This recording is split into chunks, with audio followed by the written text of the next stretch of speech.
efficient.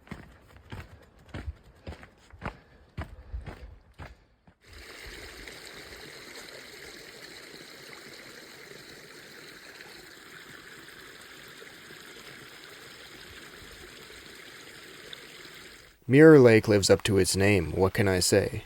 A short hike of 6.4 kilometers. In freedom units, that's about 4 miles.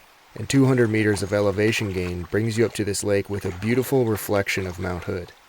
It's a peaceful spot with fish hitting the water surface and an osprey overhead diving for the fish. I stayed for sunset to watch the vibrant colors light up Mount Hood. It was worth the hike down in the dark. Mount Hood has always been a special place to me. It's where you can snowboard almost 12 months of the year on its glaciers. It's a major snowboard mecca in the Pacific Northwest.